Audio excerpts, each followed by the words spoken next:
Mga boss, basahin natin to. Malungkot ang Pasko natin dahil hindi natin gusto ang nangyayari sa ating bansa.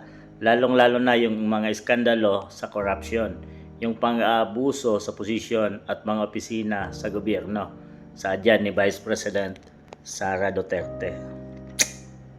Nakakalungkot talaga isipin mga boss, no? Yung billions, millions na pera ng taong bayan napunta sa corruption, napunta sa mga bulsa ng mga politiko, mga taong gahaman sa pera at kapangyarihan mga boss.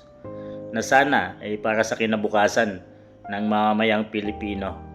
Pagpapagawa ng mga proyekto, pagpapagawa para magkaroon ng trabaho ang mga Pilipino, pagbaba ng mga bilihin, yan sana ay magiging masaya ang Pasko nating lahat.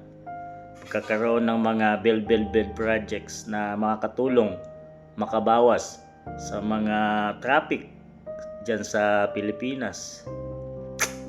So sayang, at yun ang kinalungkot ni BP Inday, na para sana sa mga Pilipino ay hindi nagamit ng tama para sa mga mamamayang Pilipino.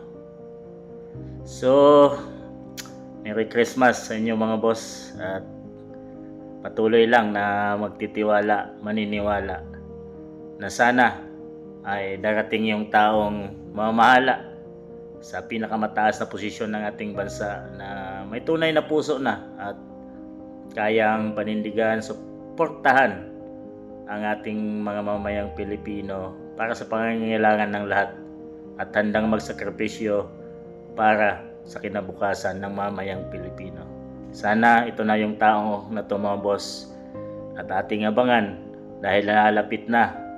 Habang tumatakbo yung mga araw ay nalalapit na. Sana magiging patuloy siyang matatag, lumaban at patuloy na magtrabaho ng aayon sa kanyang sinumpaang tungkulin mga boss. BP Inday Sara Duterte.